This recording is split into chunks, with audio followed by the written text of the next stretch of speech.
तो दोस्तों कैसे हो आप सब। उम्मीद करता हूँ आप सभी अच्छे होंगे और अपनी पढ़ाई अच्छे से कर रहे होंगे। स्वागत है आप सभी का इस लेक्चर में। और आज हम पढ़ने वाले हैं क्या? आज हम पढ़ने वाले हैं भाई ऑक्सीडेशन नंबर का लेक्चर नंबर 6। क्या पढ़ने वाले हैं? ऑक्सीडेशन नंबर का लेक्चर नंबर 6। बहुत ही इंपॉर्टेंट लेक्चर होने वाला है। ठीक है, तो वीडियो को शेयर कर दीजिए अपने सभी दोस्तों के पास। और ऑक्सीडेशन नंबर बहुत ही इंपॉर्टेंट फैक्टर है जो आपको पूरी केमिस्ट्री में आगे तक काम आएगा। आज हम इसके कुछ कॉम्प्लेक्स क्वेश्चंस, कुछ मतलब जो थोड़े से अजीब से क्वेश्चन होते हैं ना, जैसे कि कोई आदमी है और वो आपको ठीक दिख रहा है, सीधा सा दिख रहा है, लेकिन वो सीधा है नहीं। या फिर कोई आदमी है वो आपको चालाक दिख रहा है लेकिन वो चालाक है नहीं। तो इस तरीके के क्वेश्चन होते हैं, तो उनको आज हम डिस्कस करेंगे। ठीक है, और ऑक्सीडेशन नंबर फ्रैक्शन यानी भिन्न क्यों होती है, 3/4 5/2 भिन्नात्मक क्यों होती है, फ्रैक्शनल क्यों होती है, उसको हम डिस्कस करेंगे। चलिए, तो आ जाइए एक बार सभी बोर्ड पर। पहला क्वेश्चन, तो यहाँ पे पहला क्वेश्चन आप लोगों के लिए है क्या? पहला क्वेश्चन भाई आप सभी के लिए यहाँ पे है H2SO5। H2SO5। अगर इसमें आपसे कहा जाए कि सल्फर की ऑक्सीडेशन नंबर निकालो, तो कैसे निकालोगे? तो आप तो सिंपल प्रोसेस यूज करोगे कि X हो गई प्लस हाइड्रोजन की प्लस के 1 होती है, इंटू में 2 की मल्टीप्लाई कर देंगे हम, तो प्लस ऑक्सीजन की माइनस की 2 होती है, उसमें 5 की मल्टीप्लाई कर देंगे और इक्वल रख देंगे 0, क्योंकि सर यहाँ पे तो 0 चार्ज है। चलो भैया कैलकुलेट कर दो। x माइनस के 10 बराबर 0, x इक्वल प्लस के 8 आ जाएगा आपका आंसर। लेकिन एग्जामिनर आपको बहुत अच्छे वे में कहेगा, आपकी कॉपी में बहुत अच्छे वे में एक निशान लगा होगा, एक चिन्ह लगा होगा, और वो चिन्ह कुछ ऐसा होगा, 0। ठीक है, वो चिन्ह कुछ ऐसा होगा, 0 का चिन्ह होगा। क्यों होगा? क्योंकि भाई वो इसलिए होगा क्योंकि आपने ये कैलकुलेशन गलत कर दी है। ठीक है, लेकिन वहां पे एग्जामिनर के साथ कॉपी चेकिंग के वक्त लड़ने मत बैठ जाना आप लोग, क्योंकि गलती है भाई, गलती है। क्यों गलती है? गलती आपकी इसलिए है कि आपने क्वेश्चन नहीं देखा कि क्वेश्चन क्या था और मैंने कर क्या दिया। सही बात है, सल्फर की ऑक्सीडेशन नंबर पूछी थी तो सल्फर की ऑक्सीडेशन नंबर निकालनी चाहिए थी, लेकिन मैंने तो प्रोसेस भी यूज किया है पूरा इस तरीके से। तो फिर गलत क्यों है? तो भाई फिर गलत इसलिए है क्योंकि क्वेश्चन में गड़बड़ है। सर ऊपर तो 0 चार्ज है तो क्वेश्चन में क्या गड़बड़ है? मैंने तो कुल में 0 रखा। लेकिन भाई क्वेश्चन में गड़बड़ है। क्यों गड़बड़ है? वो इसलिए गड़बड़ है क्योंकि आपको इस टाइप के क्वेश्चन में स्ट्रक्चर्स ड्रॉ करनी पड़ेगी। क्या ड्रॉ करनी पड़ेगी? स्ट्रक्चर्स ड्रॉ करनी पड़ेगी, स्ट्रक्चर्स बनानी पड़ेगी, तब जाकर के आप इस प्रकार के क्वेश्चन सोल्व कर पाओगे, अन्यथा आप सोल्व नहीं कर पाओगे। मतलब कहने का मतलब ये है कि इस प्रकार के क्वेश्चन में आपको स्ट्रक्चर्स को ड्रॉ करना पड़ेगा। एग्जामिनर आपसे कहेगा कि भैया आपने प्रोसेस बिल्कुल सही लगाया है, लेकिन आपने सही जो लेकिन आपने सही मतलब एक स्ट्रक्चर ड्रॉ करके क्वेश्चन नहीं किया है। तो सर हमने तो पहले भी क्वेश्चन में स्ट्रक्चर ड्रॉ नहीं करी थी। तो भाई उनमें कोई जरूरत नहीं थी स्ट्रक्चर ड्रॉ करने की। वो आपसे कहेगा कि उनमें स्ट्रक्चर ड्रॉ करने की कोई जरूरत नहीं थी, लेकिन यहाँ जरूरत पड़ेगी क्योंकि इस कंपाउंड की स्ट्रक्चर में झोल है। ठीक है, देखते हैं कैसे। ये जो 5 ऑक्सीजन आपको दिख रहे हैं, आप तो मान रहे हो कि सभी ऑक्सीजन की ऑक्सीडेशन नंबर -2 है। यही तो माना आपने, तभी आपने 5 की मल्टीप्लाई कर दी। लेकिन ऐसा नहीं है, यहाँ पे सभी ऑक्सीजन की ऑक्सीडेशन नंबर -2 नहीं है। और क्यों नहीं है वो स्ट्रक्चर से पता लगेगा। तो सर हम ऐसे कंपाउंड को कैसे आइडेंटिफाई करेंगे? तो आपके लेवल पर कुछ इंपॉर्टेंट कंपाउंड हैं ऐसे जिनके बारे में मैं आपको बताऊंगा। ठीक है, और उन्हीं में से क्वेश्चन आपके लिए पूछा जाएगा, तो ये आपके लिए खुशी की बात है। ठीक है, चलिए तो स्ट्रक्चर बनाते हैं इसकी। तो इसकी स्ट्रक्चर कुछ ऐसी होगी, सल्फर 2 ऑक्सीजन ऐसे डबल बॉन्ड से जुड़े होंगे, एक ऐसे ऑक्सीजन हाइड्रोजन, एक ऑक्सीजन एक ऑक्सीजन एक हाइड्रोजन। ठीक है,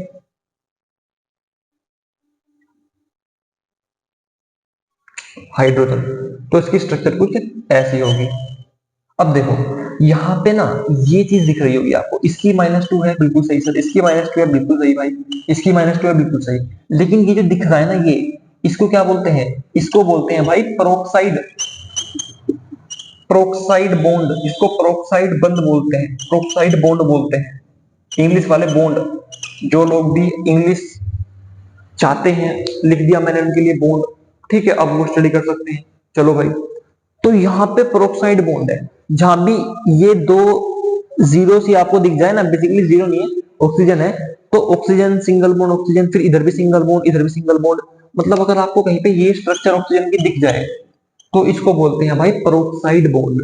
ठीक है, और पेरोक्साइड में मैंने आपको बताया है कि पेरोक्साइड में ऑक्सीजन की ऑक्सीडेशन नंबर -K1 होती है। यकीन नहीं है तो प्रीवियस लेक्चर में, जो इससे पहले से शायद पहले वाला लेक्चर था, उसमें मैंने बताया था आपको, जिसमें मैंने आपको जो 36 मिनट वाला लेक्चर था, 36 या 35 मिनट का होगा वो, उसमें मैंने आपको बताया था कि अगर पेरोक्साइड कहीं पे मिलता है तो उसमें ऑक्सीजन की ऑक्सीडेशन नंबर कितनी होती है, -K1 होती है। और पेरोक्साइड दिखता कैसा है, तो पेरोक्साइड की शकल सूरत ऐसी होती है, oxygen oxygen single bond single bond single bond. तो ठीक है, तो मैंने आपको बताया था कि जहां पे पेरोक्साइड बंद होता है, ऑक्सीजन का पेरोक्साइड होता है, ऑक्सीजन का ऑक्साइड, तो वहां पे ऑक्सीजन की ऑक्सीडेशन नंबर -2 ना होकर -K1 होती है। और पेरोक्साइड दिखता ऐसा है, आज आपने इसको देख भी लिया। ठीक है, कहते हैं ना कि सुना तो था देख भी लिया, तो सुना तो था आज देख भी लिया। ठीक है, तो -K1 दोनों ऑक्सीजन की -K1 होगी। ठीक है, और इन तीनों की -K2 -K2 होगी। अब कैलकुलेशन करो, अब होगी आपकी सही कैलकुलेशन। तो स्ट्रक्चर ड्रॉ आपको कुछ क्वेश्चन में करनी पड़ती है सर। देखो, अगर आप सभी क्वेश्चन में करोगे, सभी तो स्ट्रक्चर आपसे आती भी नहीं है। ठीक है, बहुत सारे क्वेश्चन बन सकते हैं ऑक्सीडेशन नंबर के, सभी की स्ट्रक्चर आपसे आती भी नहीं है। ठीक है, तो सभी की ड्रॉ करने की जरूरत नहीं है, कुछ क्वेश्चन बता रहा हूं, उनकी ड्रॉ कर लेना पहले। चलो, तो हाइड्रोजन की तो यहाँ पे +K1 ही है दोनों की, तो 2 प्लस सल्फर की x मान ली थी प्लस। अब दो ऑक्सीजन की तो कितनी है, -K1 तो -K1 कितने की है, 2 ऑक्सीजन की है, प्लस बचे 3 ऑक्सीजन, 3 की कितनी है, -K2 प्लस के 3 इंटू माइनस, सॉरी 3 ऑक्सीजन है, 3 की कितनी है, -K2 है, तो -K2 कितनों की है, 3 की है, 3 इक्वल 0। ठीक है, इक्वल 0। अब इसको सोल्व कर लो, 2 plus x -2 plus, sorry -6 equal 0, ये इससे cancel, x -6 equal 0, x equal +6, यानी यहाँ पे सल्फर की ऑक्सीडेशन नंबर +6 होगी, ना कि +8 होगी, ना कि +8 होगी। ध्यान रखना इस बात को। ठीक है, चलो अब नेक्स्ट क्वेश्चन देखते हैं, एक ऐसा ही उलझाऊ क्वेश्चन थोड़ा सा, तो भाई उसमें थोड़ा सा ध्यान देना आप लोग। हाँ, H2S2O8, H2S2O8। अब यहाँ पे सल्फर की निकालने के लिए बोल देगा आपसे, आप कहोगे सर हम तो वही सिंपल प्रोसेस लगा देंगे, हाइड्रोजन की +K1 इंटू 2 प्लस के सल्फर की x इंटू 2 प्लस के ऑक्सीजन की -K2 इंटू 8 इक्वल 0, और sir 2 plus 2x plus, sorry minus के 16 बराबर 0, सर 2x -14 बराबर 0, सर 2x इक्वल 14, और सर x इक्वल प्लस के साथ, और सर हम बन गए जेंटलमैन। हम बन गए जेंटलमैन, लेकिन भाई आप जेंटलमैन नहीं बने, आप ऐसा करके मेंटलमैन बन गए। ठीक है, आप ऐसा करके मेंटलमैन बन गए हो। क्यों? क्योंकि आपने x की वैल्यू प्लस के साथ निकाल दी, मतलब आपके अकॉर्डिंग सल्फर की ऑक्सीडेशन नंबर +7 है। लेकिन ये चीज गलत है, सल्फर की ऑक्सीडेशन नंबर यहाँ पर +7 नहीं होगी, कितनी होगी, कुछ और होगी, कुछ और कितनी होगी वो पता लगेगा आपको स्ट्रक्चर ड्रॉ करके। यानी इस क्वेश्चन में भी थोड़ा सा झोल है। आओ झोल पकड़ते हैं एक बार, स्ट्रक्चर ड्रॉ करो। सल्फर सल्फर डबल बॉन्ड, देखो इनकी स्ट्रक्चर बनवा रहा हूं, याद कर लेना भी। ठीक है, बाद में काम आएंगे। ये इनकी स्ट्रक्चर होती है। ठीक है, चलो अब ये इस कंपाउंड की स्ट्रक्चर है, तो ध्यान से देखो, आपको सल्फर की निकालनी है, तो थोड़ा सा ध्यान देना। इस ऑक्सीजन की -K2 होगी, इसकी -2 होगी, इसकी -2 होगी। ठीक है, हर ऑक्सीजन की अपनी ऑक्सीडेशन नंबर होगी, -2 माइनस, ठीक है, -K2, इन सब की तो -2, इसकी भी, इसकी भी, इसकी भी, इसकी भी, और इसकी भी, इसकी भी। लेकिन यहाँ देखो, यहाँ फिर से वही बाबूजी आपको दिख गए हैं पेरोक्साइड, ये वाला जहां में मिल जाएगा पेरोक्साइड है, और पेरोक्साइड होते समझ जाना, दोनों की -K1 होगी। ठीक है, यानी इसकी भी -1 है, इसकी भी -1 है।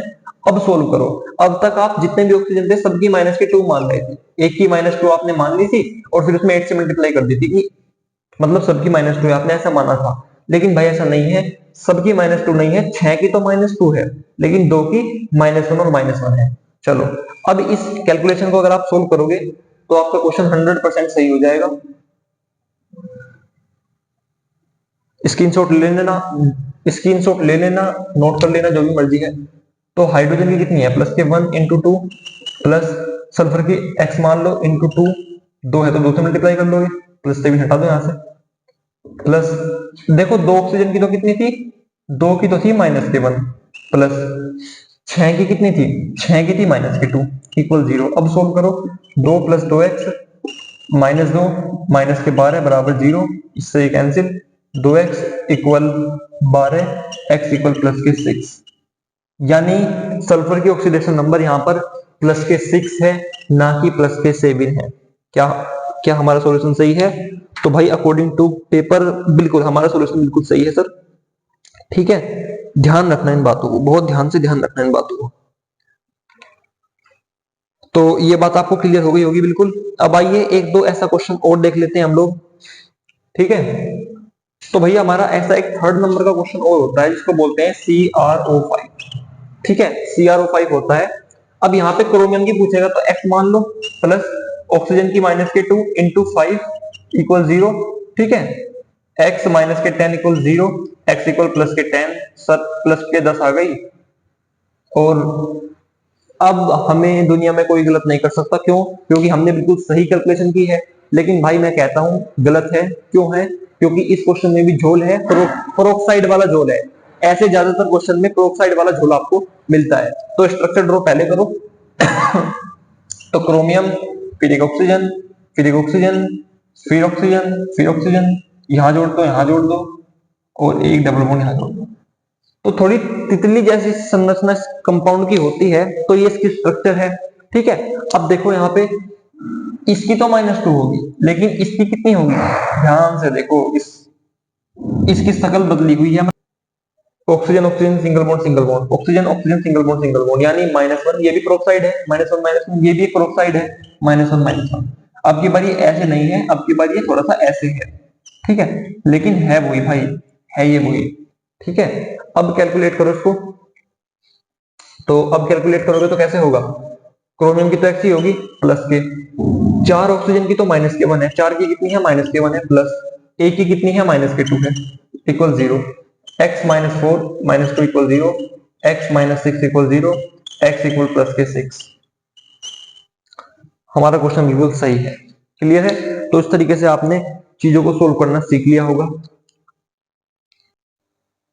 तो चलिए अब देख लेते हैं एक बार कि जो हम लोगों की ऑक्सीडेशन नंबर होती है वो फ्रैक्शन क्यों होती है। अभी मैंने आपको क्या बताया? अभी मैंने आपको ये बताया कि ऑक्सीडेशन जो नंबर होती है, ऑक्सीडेशन नंबर के कुछ ऐसे एक्सेप्शन है कंपाउंड में, जैसे CrO5 हो गया, H2SO8 हो गया, इस तरीके से सब मैंने आपको बताया। अब हम देखने वाले हैं कि ऑक्सीडेशन नंबर फ्रैक्शन क्यों होती है, मतलब भिन्नात्मक क्यों होती है, 1/2 4/3 इस तरीके से क्यों होती है। चलो तो एक बार इसका रीजन देख लेते हैं हम लोग। तो देखिए बेसिकली इसको ही बताऊंगा मैं आपको। तो देखो, जैसे आपके पास C3O2 है, ये आपके पास बेसिकली एक कंपाउंड है, इसका नाम है कार्बन सब ऑक्साइड। ठीक है, तो इस कंपाउंड में कार्बन की ऑक्सीडेशन नंबर प्लस के 4/3 होती है। वो क्यों होती है, ऐसा क्यों है कि ऑक्सीडेशन नंबर फ्रैक्शन है, उसको हम यहाँ पे सीखेंगे। यहाँ पे अब जो कॉन्सेप्ट मैं आपको बताऊंगा, इस क्वेश्चन में आपको बिल्कुल भी वो नहीं सीखना है कि कैलकुलेट करना, ट्रिक्स, ये नहीं। यहाँ पे थोड़ा सा कॉन्सेप्ट समझना है। ठीक है, वो चीजें देखनी है। तो आओ देख लेते हैं भाई एक बार।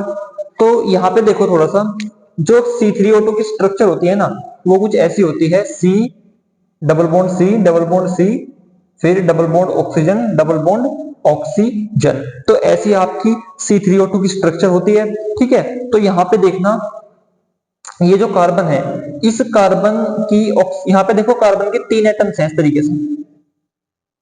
ठीक है, और ऑक्सीडेशन नंबर कार्बन की कितनी बताई गई है? प्लस के 4/3। ठीक है, लेकिन ये क्यों आई? तो वो देखो ये क्यों आई है। तो देखो यहाँ पे जो तीनों कार्बन होते हैं, तीनों कार्बन में आप देखो इसकी ऑक्सीडेशन नंबर प्लस के 2 होती है, इस वाले की भी प्लस के 2 होती है, और जो ये सेंट्रल कार्बन है इसकी 0 होती है। इस बात को ध्यान रखना हमेशा। ठीक है, दरअसल भिन्नात्मक ऑक्सीडेशन नंबर यानी फ्रैक्शनल ऑक्सीडेशन नंबर, भिन्नात्मक ऑक्सीकरण संख्या, वो तभी आती है जब किसी एलिमेंट की किसी कंपाउंड में भिन्नात्मक ऑक्सीकरण संख्या तभी होगी जब उस एलिमेंट की उस कंपाउंड में एक से ज्यादा एटम्स उपस्थित होंगे। जैसे यहां पर है, यहाँ पे कार्बन एलिमेंट के एक से ज्यादा एटम इस कार्बन सबऑक्साइड में प्रेजेंट है। भाई 3 कार्बन प्रेजेंट है, ऐसा तो नहीं है कि एक ही कार्बन प्रेजेंट है, 3 कार्बन प्रेजेंट है यहाँ पे, ठीक है। तो ऐसा फ्रैक्शनल ऑक्सीडेशन नंबर तभी आती है किसी एलिमेंट की जब उस कंपाउंड में उस एलिमेंट के एक से ज्यादा एटम्स प्रेजेंट हो। तो यहाँ पे कार्बन के एक से ज्यादा एटम, 3 एटम प्रेजेंट है, ठीक है। तो यहाँ पे और एक कंडीशन और होती है कि उन सभी एटम्स की ऑक्सीकरण संख्या यानी ऑक्सीडेशन नंबर उस कंपाउंड में अलग अलग हो। देखो 3 है, 2 की तो सेम है, +2 +2, सेंटर वाले की 0 है, ठीक है। समझो 3 कार्बन है और तीनों की ऑक्सीडेशन नंबर डिफरेंट है, इसकी +2, इसकी +2, इसकी 0, तीनों की ऑक्सीडेशन नंबर सेम नहीं है। तो फिर वैज्ञानिकों ने सोचा, जब इस चीज को ऑब्जर्व किया, ठीक है, तो उन्होंने ये सोचा कि अगर सबकी ऑक्सीडेशन नंबर डिफरेंट आती है तो हम क्या करेंगे, हम एक एवरेज निकाल लेंगे। क्या निकाल लेंगे भाई, एक एवरेज निकाल लेंगे, और वो जो एवरेज निकलेगा उस एवरेज को ही सब कार्बन के लिए, जितने भी कार्बन है मतलब जितने भी एलिमेंट, जितने भी एटम है उस एलिमेंट के, सबके लिए माना जाएगा। तो यहाँ पे सबकी ऑक्सीडेशन नंबर कितनी है, डिफरेंट है, इसकी +2, इसकी +2, इसकी 0। मान लो ये पहला कार्बन है, ये दूसरा कार्बन है, ये तीसरा कार्बन है। अब कोई बाहर आपसे पूछे, कोई भी टीचर आपसे पूछे, मान लो, देखो ऐसा क्यों किया गया, मैं आपको बता रहा हूं कि ये फ्रैक्शनल का कॉन्सेप्ट क्यों रखा गया। ऐसा इसलिए रखा गया भाई, क्योंकि मान लो आपसे कोई पूछे कि भाई मुझे पहले वाले कार्बन की ऑक्सीडेशन नंबर बताओ, तो आप कहोगे कि सर +2 है। आपसे कोई पूछे कि मुझे दूसरे वाले की बताओ, आप कहोगे 0 है। आपसे कोई पूछे कि मुझे तीसरे वाले की बताओ, तो आप कहोगे सर इसकी भी +2 है। तो तीनों की डिफरेंट हो जाएगी। लेकिन अगर आपसे कोई पूछे कि मुझे कार्बन की ऑक्सीडेशन नंबर बताओ C3O2 में, तो आप वहां पर चुप हो जाओगे, आप ये सोचोगे कि मैं कौन से कार्बन की बताऊं।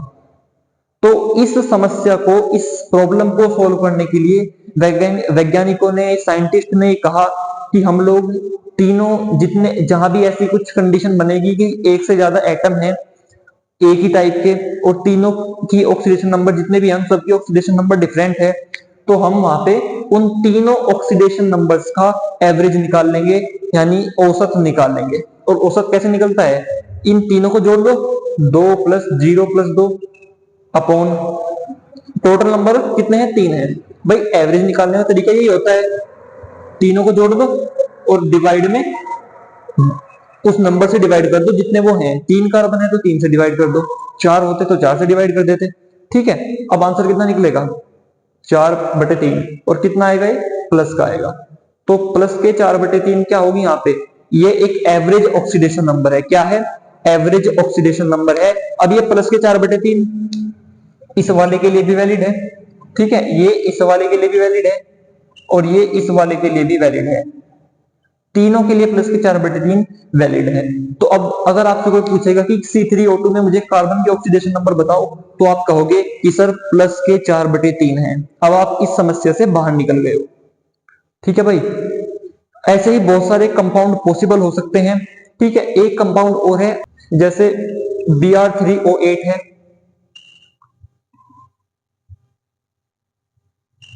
ये कंपाउंड है, शायद कुछ लोगों ने पहली बार देखा होगा। अब इसमें ब्रोमीन की ऑक्सीडेशन नंबर प्लस के 16/3 होती है। कितनी, प्लस के 16/3। वैसे आप पे इस टाइप के क्वेश्चन नहीं दिए जाते हैं, यूपी बोर्ड के अंदर इस टाइप के क्वेश्चंस नहीं होते हैं, लेकिन पता होना चाहिए, ठीक है, ताकि फिर आपको कोई ये ना कहे कि यूपी बोर्ड का स्टूडेंट कमजोर होता है सीबीएसई बोर्ड से या किसी अदर बोर्ड से। ये बातें बहुत कही जाती हैं कि यूपी बोर्ड के स्टूडेंट की जो कैपेसिटी होती है, जो एबिलिटी होती है, वो सीबीएसई बोर्ड से और स्टूडेंट से कम होती है। तो ऐसा नहीं होता है, ठीक है। ये भी समझा जाता है कि सीबीएसई बोर्ड का स्टूडेंट जो है वो चीजों को इंग्लिश में एक्सप्लेन करता है, तो ऐसा कुछ नहीं है। यूपी बोर्ड के स्टूडेंट चीजों को अच्छी हिंदी में एक्सप्लेन करते हैं, शायद वो किसी अदर बोर्ड वाले जो इंग्लिश में एक्सप्लेन करें वो नहीं कर सकते। तो लैंग्वेज का भेदभाव से अगर हम किसी बोर्ड के स्टूडेंट को ऊंचे नीचे समझे वो गलत है। तो इसलिए मैं चाह रहा हूं कि ये वाला कॉन्सेप्ट भी आपको मैं कराऊं, ताकि आपको कोई ये ना कहे कि आप यूपी बोर्ड से हैं और आप इस कॉन्सेप्ट को नहीं जानते, क्योंकि इस कॉन्सेप्ट से सवाल यूपी बोर्ड में नहीं पूछे जाते, इसलिए टीचर्स इसको नहीं कराते। तो देखो यहाँ पे Br3O8 में देखो इसकी स्ट्रक्चर कुछ ऐसी होती है, ब्रोमीन, ब्रोमीन और ब्रोमीन। यहाँ एक ऑक्सीजन ऐसे डबल बॉन्ड से, एक ऐसे और एक ऐसे, एक ऐसे, एक ऐसे और एक ऐसे, ठीक है। और यहां पे एक ऐसे, एक ऐसे, और भाई ऐसे। तो इस तरीके से यहाँ पे इसकी स्ट्रक्चर होती है कंपाउंड की। अब इसमें 3 ब्रोमीन है, वही आ गया। अब मैंने आपको बताया था कि फ्रैक्शनल ऑक्सीडेशन नंबर की कॉन्सेप्ट कहां लगता है, वो कॉन्सेप्ट वहां लगता है जहां पे एक ही एलिमेंट के एक से ज्यादा एटम्स एग्जिस्ट कर जाएं। जिस कंपाउंड में एक ही एलिमेंट के एक से ज्यादा एटम हो जाएंगे, वहां पर हो सकता है हो सकता है, मैंने क्या कहा भाई, हो सकता है, जरूरी नहीं है हमेशा ही ऐसा होगा कि आपको जहां भी एक एलिमेंट के एक से ज्यादा एटम दिखे तो आप ये समझे कि उसकी ऑक्सीडेशन नंबर फ्रैक्शनल होगी। पॉसिबल हो भी सकता है, नहीं भी, ठीक है, लेकिन यहाँ पे पॉसिबल है। ठीक है, ये कुछ एग्जांपल जो बताऊंगा याद कर लेना, और बाकी कुछ अपनी बुक से देख लेना। क्वेश्चन आपसे को एग्जाम में अगर आएगा तो, हाल तो आएगा नहीं, आएगा तो फंस जाएगा। ठीक है, लेकिन कंपटीशन में क्वेश्चन जरूर मिलते हैं यहाँ से। तो जहां पे ये कंडीशन वहीं पे लगती है जहां पे उस किसी कंपाउंड के अंदर एक ही एलिमेंट के एक से ज्यादा एटम हो। तो यहाँ पे Br3O8 कंपाउंड है, इसमें ब्रोमीन के 3 एटम्स हैं, और उन सब एटम्स की ऑक्सीडेशन नंबर डिफरेंट होती है। यहां पे अगर मैं आपको बताऊं तो यहाँ पे भाई अगर हम बात करें तो यहाँ पे अगर आप देखोगे तो इसकी ऑक्सीडेशन नंबर प्लस के 6 है, इस वाले ब्रोमीन की प्लस के 6 है, और इस वाले ब्रोमीन की प्लस के 4 है। इस बात का ध्यान रखना। ठीक है, अब देखो, अब वही बात है, मान लो पहला ब्रोमीन है, ये दूसरा ब्रोमीन है भाई, और ये तीसरा ब्रोमीन है। अब अगर आपसे कोई पूछे कि भैया मुझे Br3O8 के अंदर ब्रोमीन की ऑक्सीडेशन नंबर बता दो, तो आप क्या करोगे, आप कंफ्यूज हो जाओगे कि पहले वाले की बताऊं, दूसरे की बताऊं, या तीसरे की बताऊं। क्यों? क्योंकि पहले वाले की तो प्लस 6 है, दूसरे की प्लस 4 है, तीसरे की प्लस 6 है, तो बताऊं किसकी।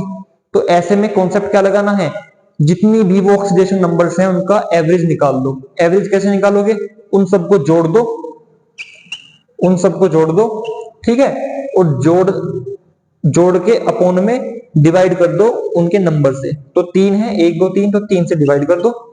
तो यहां पे अगर आप करोगे तो प्लस के 16/3 आपका आंसर आएगा, जो कि हमारा ये है। यानी यहाँ पे ब्रोमीन की जो ऑक्सीडेशन नंबर है, अगर मैं प्योर वर्ड्स में बोलूं तो ब्रोमीन की जो एवरेज ऑक्सीडेशन नंबर है वो प्लस के 16/3 है। कितनी है? प्लस के 16/3 है। ये बात आप सभी को पता होनी चाहिए।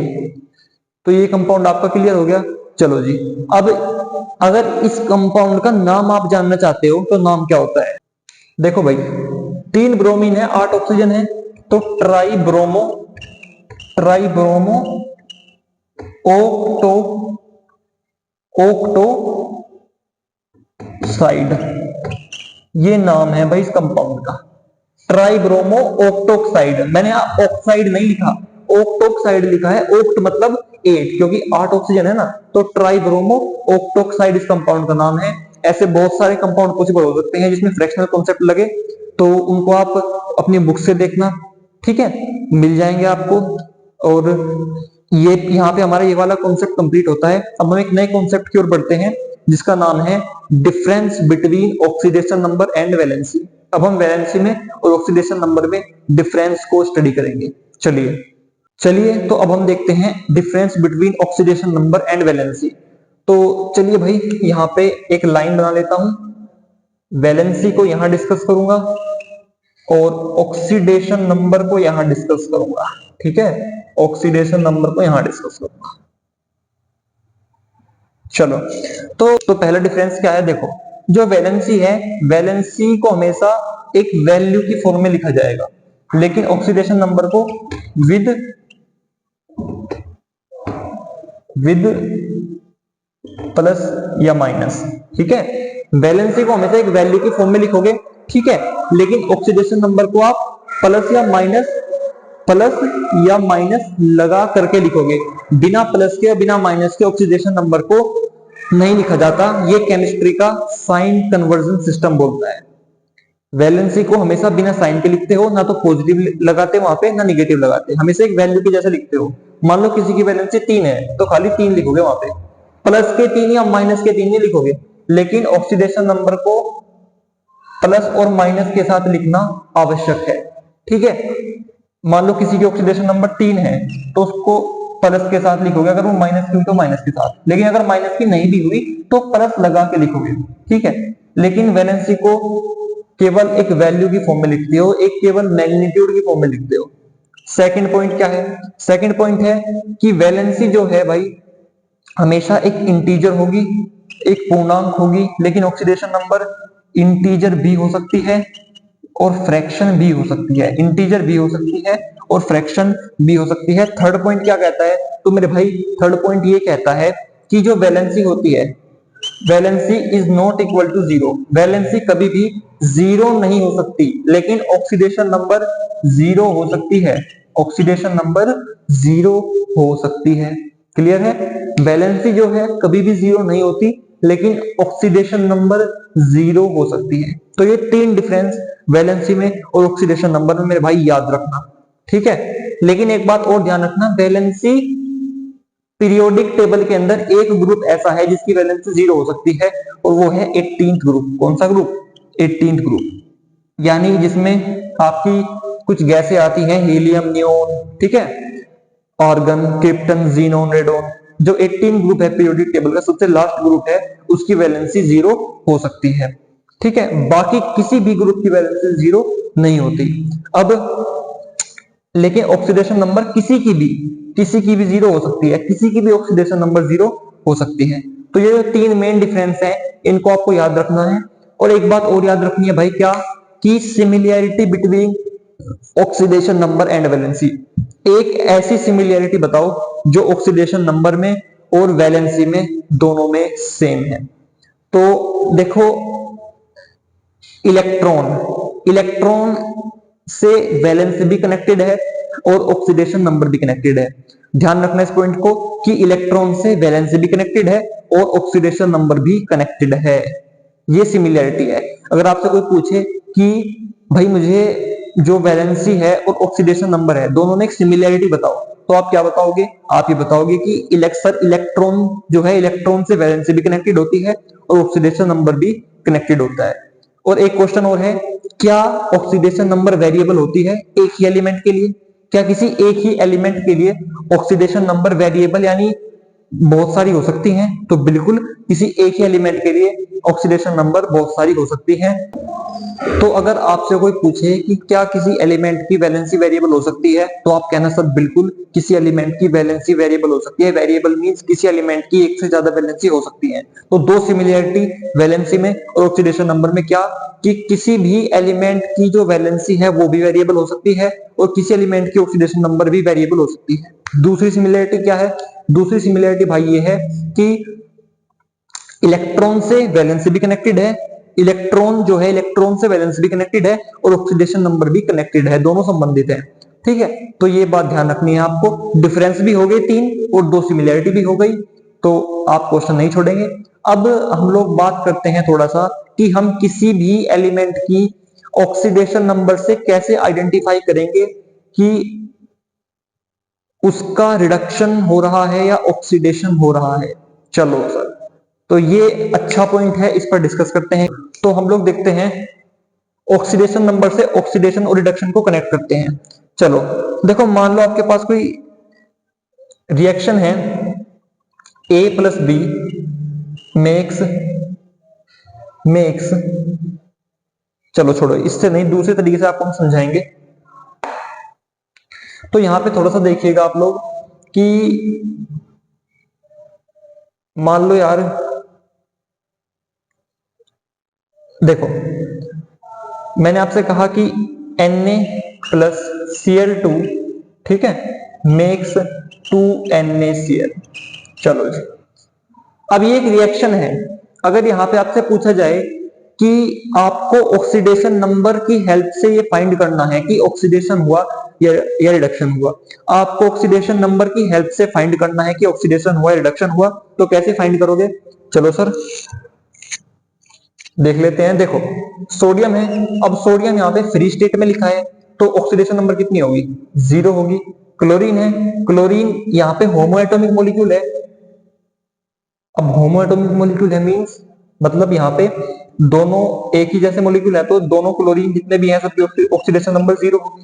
चलो ये कॉन्सेप्ट मैंने आपको बताए हैं, अब आपको उनको केवल अप्लाई करना है। जब भी मैंने आपको पहले ऑक्सीडेशन नंबर निकालना सिखाया ताकि आप कॉन्सेप्ट को अप्लाई कर पाए। तो यहाँ पे सोडियम है फ्री स्टेट में है, तो ऑक्सीडेशन नंबर कितनी होगी, 0 होगी। ठीक है, क्लोरीन है, क्लोरीन यहाँ पर मैंने आपको बताया था जब भी A2 टाइप मिल जाए, मतलब दोनों ऐसा मॉलिक्यूल मिल जाए जिसमें दोनों एटम एक ही टाइप के हो, तो वहां पे भी ऑक्सीडेशन नंबर 0 होती है। 0 किसकी है, 2 क्लोरीन है, दोनों की 0 ही होगी। ठीक है, और यहाँ पे देखो NaCl में, NaCl में सोडियम की कितनी है, प्लस के 1 है, और इस वाले क्लोरीन की कितनी है, माइनस के 1 है। सही बात है सर। चलो तो यहाँ पे थोड़ा सा अब डिफरेंस आ गया भाई। देखो थोड़ी देर के लिए बैलेंसिंग हटा दो, कंफ्यूजन हो सकता है। देखो वैसे बिना बैलेंस करके अगर इक्वेशन लिखें तो वो गलत होता है बिल्कुल, लेकिन हटा रहा हूं बैलेंसिंग अभी ताकि आपको समझने में कंफ्यूजन ना हो।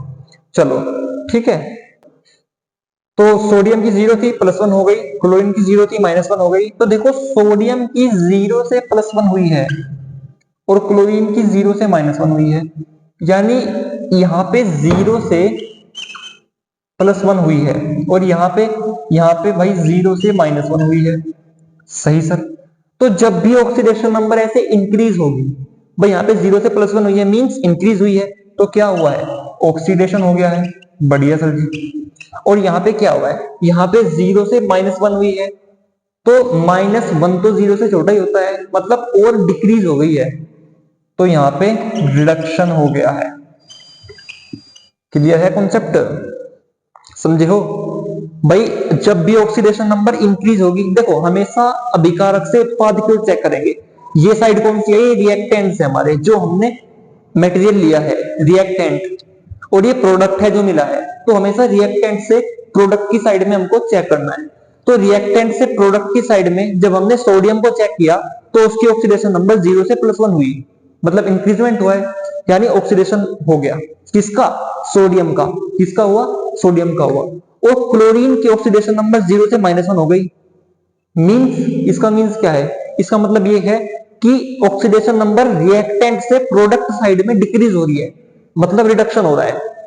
क्लियर, यानी अगर इंक्रीज की बात करें, इंक्रीज और डिक्रीज दो चीजें होती हैं। इंक्रीज होगी तो ऑक्सीडेशन होगा और डिक्रीज होगी तो रिडक्शन होगा। क्लियर है, इंक्रीज होगी तो ऑक्सीडेशन होगा और डिक्रीज होगी तो रिडक्शन होगा। ये कॉन्सेप्ट है। जिंक जो है, जिंक से 2 पॉजिटिव बन गया, +2 इलेक्ट्रॉन उसने लूज कर दिए। ठीक है, जिंक ने 2 इलेक्ट्रॉन लूज कर दिए यानी निकाल दिए और 2 पॉजिटिव में चेंज हो गया। तो क्या हुआ, देखो तो जिंक जो है, जिंक से जिंक 2+ में चेंज हो गया, यानी यहाँ पे तो 0 थी। क्यों, क्योंकि यहाँ पे फ्री स्टेट में लिखा है, और फ्री स्टेट में आपको हमने बताया है कितनी होती है, 0 होती है। तो 0 से 2+ में चेंज हो गई, इसका मतलब क्या हुआ, 0 to +2 में गई, मतलब इंक्रीजमेंट हुआ। इसका मींस ऑक्सीडेशन हो गया। क्या हो गया, ऑक्सीडेशन हो गया। क्लियर है। मान लो मैं आपसे कह दूं कि सर ऑक्सीजन ने 2 इलेक्ट्रॉन को ले लिया और वो O2 नेगेटिव में चेंज हो गया, यानी ऑक्सीजन की यहां तो 0 थी लेकिन वो यहाँ पे -2 हो गई, मतलब 0 से -2 में चीजें चली गई। 0 से तो छोटा ही होता है -2। क्या हुआ, डिक्रीजमेंट हो गया, मींस रिडक्शन हो गया, मींस रिडक्शन हो गया। समझते हो, जब भी रिडक्शन होगा ऑक्सीडेशन नंबर में तो हमेशा, जब भी ऑक्सीडेशन नंबर में डिक्रीजमेंट होगा तो रिडक्शन होगा, और जब भी ऑक्सीडेशन नंबर में इंक्रीजमेंट होगा तो ऑक्सीडेशन होगा। देखो मान लो FeCl2 है, ठीक है, FeCl2 FeCl3 में चेंज हो गया। ठीक है भाई, FeCl2 FeCl3 में चेंज हो गया। ठीक है, मैंने पूरी रिएक्शन नहीं लिखा है, मेन पार्ट लिख दिया है। बेसिकली FeCl2 में हमने क्लोरीन ऐड किया होगा तभी वो FeCl3 में चेंज हुआ होगा, लेकिन मेन पार्ट लिखा है। तो देखो यहाँ पे Fe की ऑक्सीडेशन नंबर कितनी होती है, +2 होती है। कितनी होती है, यहाँ पे Fe की ऑक्सीडेशन नंबर +2 होती है और यहाँ पे +3 होती है। सही सर, बिल्कुल।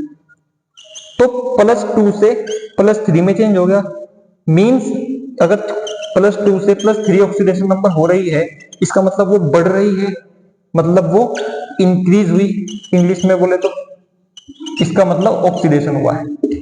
जहां भी ऑक्सीडेशन नंबर इंक्रीज होगी वहां ऑक्सीडेशन होगा। क्लियर है। अब एक बात और सुनो यहाँ पे, सर ऑक्सीडेशन किसका हुआ है, केवल इस Fe का हुआ है या पूरे FeCl2 का हुआ है?